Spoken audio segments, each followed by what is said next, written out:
Hello, good morning, students. Welcome back to history. Last chapter, that is India after independence. Clear? Now we were talking something about the main features of Indian Constitution.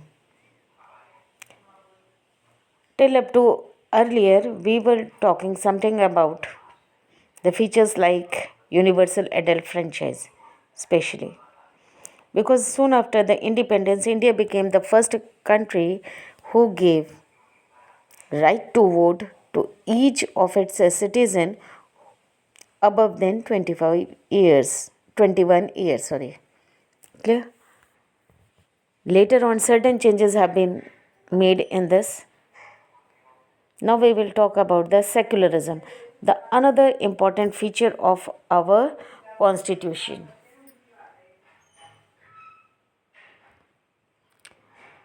About this feature you had already studied in civics also.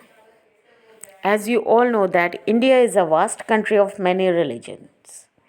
India's constitution has accepted secularism as one of its basic principles.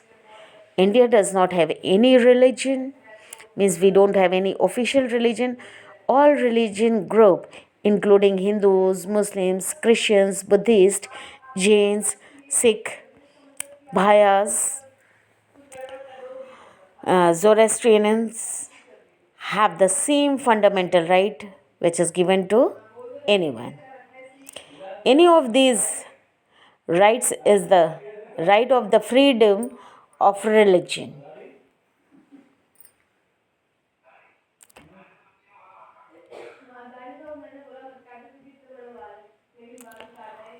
Another important feature of Indian constitution is equality before law. The provision of equality has been made in Indian constitution. All Indian citizens have equal rights and have to obey the same laws irrespective of their caste, religion, wealth or sex. The government give equal opportunities in education, employment, the use of public places and so on to all its citizens regardless of these things. Means we are not discriminating on any of the issue. You have already read earlier about the age old social discrimination against these things. So soon after the independence, all these things were abolished. And what was present? Equality before the law was given to each and every citizen of country.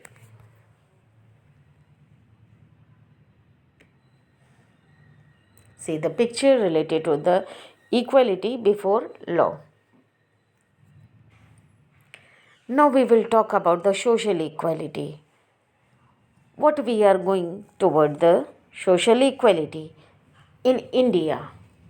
Everyone has equal right, but not equal social status.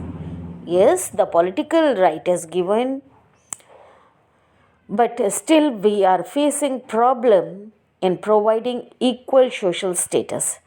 Some sections of the population, such as untouchables, have faced centuries of oppressions.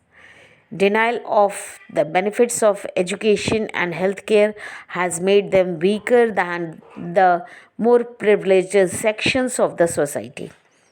Many tribal population too have faced similar oppression and are finding it hard to survive. Our constitution seeks to remove these inequalities and try to ensure social justice by giving some extra help and facilities to the weaker sections or strata of the society. For example, the constitution has listed formerly untouchables caste as scheduled caste and exploited tribes as scheduled tribes. These castes and tribes are given reservation in government jobs and educational institutions, local self-government bodies, etc., to help them or to provide them social justice.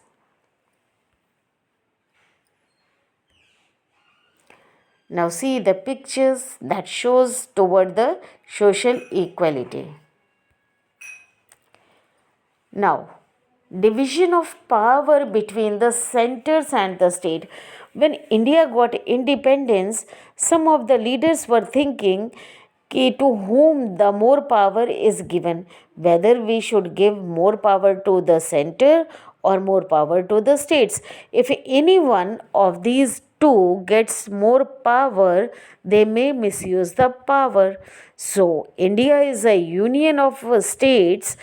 In India, we have government at two levels, the centers and the states.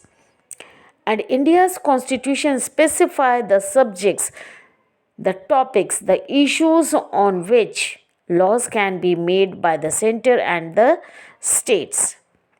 The subjects are placed in three lists. To sort out this problem, Constitution provided us three lists. First one, union list, which you called as the central list, to be dealt with by the states, and the concurrent list means the union list. In union list, all the subjects are there which are directly related to the central government, just as banking, railways, defense, etc. There are certain matters, certain issues which are to be dealt by the states, such as agriculture, medical, education. These are the matter which are dealt by the state government. And apart from that, one more list was included, which is known as the concurrent list. In this concurrent list, these are to be dealt by the center as well as by the state. But if any of the dispute or conflict come, then whatever is decided by the central government has to be taken.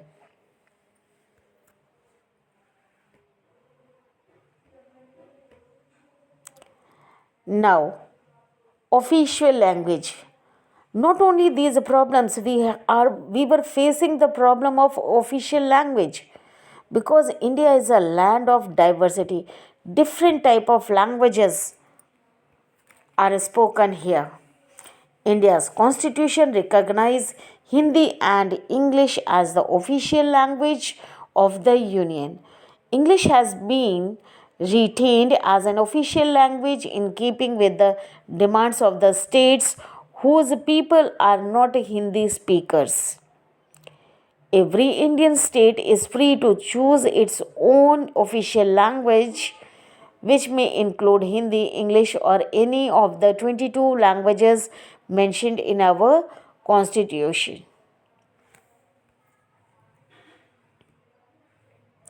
Because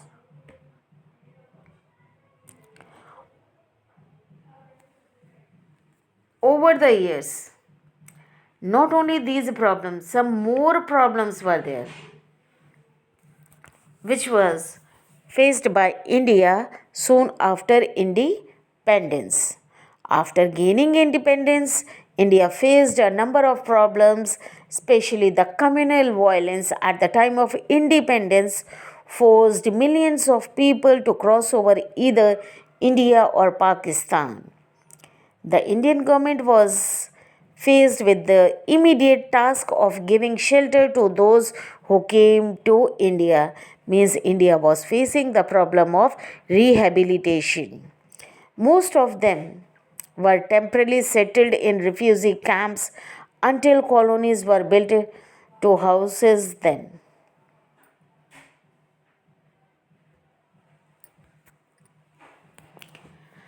After that,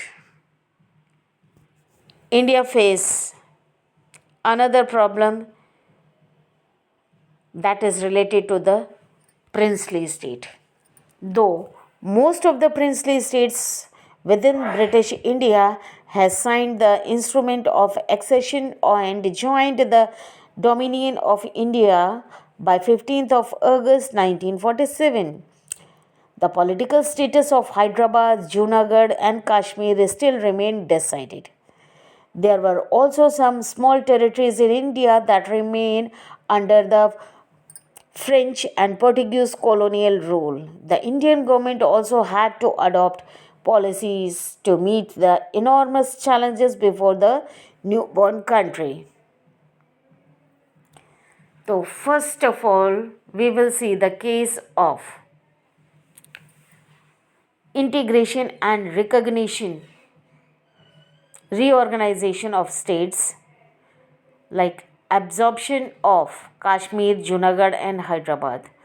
The Maharaja of Kashmir signed an instrument or treaty of accession after Pakistani invader entered in October 1947. India then sent troops to drive out these invaders. So in 1948, the people of Junagadh voted in favor of joining India. Later that year, Indian troops helped in absorption of Hyderabad following a revolt in that state.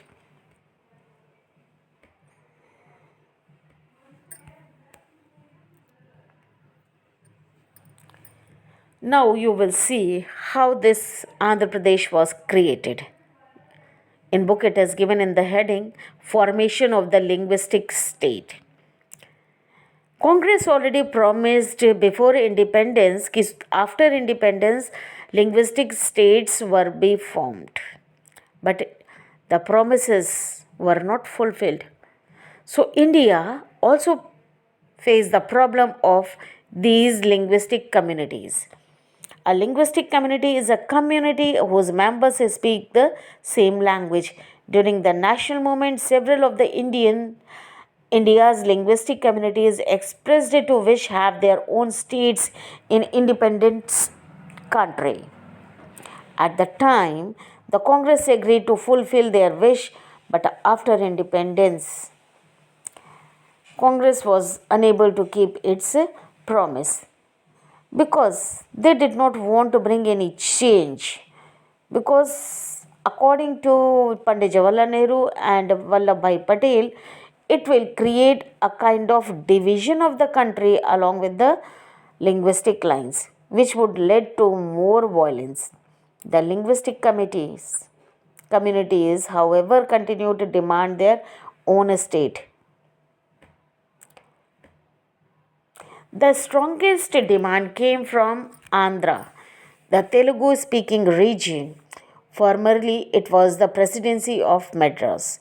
When Congress showed the reluctance to meet their demands, they took to agitation. During his campaigns in the region before 1952 elections, Pandit Jawaharlal Nehru was met by the protesters holding black flags and shouting anti Congress slogans. In the election of 1952, the Congress fared badly in the region. Around this time, Potti Sitaram Ramulu, a Gandhian leader campaigning for the creation of Telugu state, went on a fast unto death.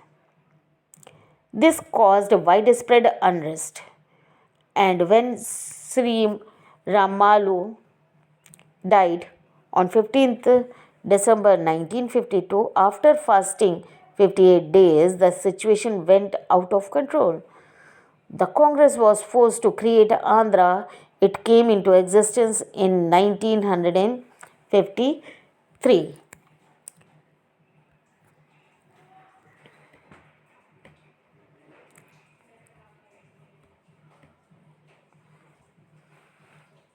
Then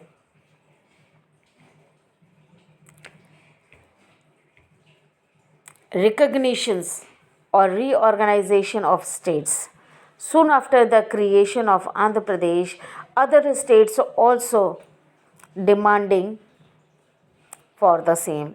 So according to the states reorganization commission was set up to redefine the boundaries of the Indian states. According to its suggestion, some new states were created in 1956, such as Assam, Bengal, Odisha, Kannada, and Malayalam. The Telugu speaking region of Hyderabad state were added to Andhra, which was named as Andhra Pradesh. A few years later, the Bombay state is split into Marathi speaking and Gujarati speaking. Though for Marathi they make Maharashtra, and for Gujarati speaking people we have Gujarat. Later, the Hindi speaking areas of Punjab were made separate states called Haryana. Tamil speaking states of Madras were given the new name Tamil Nadu. Some of the India's states were created for tribal population in different parts of the country, such as Meghalaya, Manipur, Nagaland, and Jharkhand. That's all in this video. Have a nice day.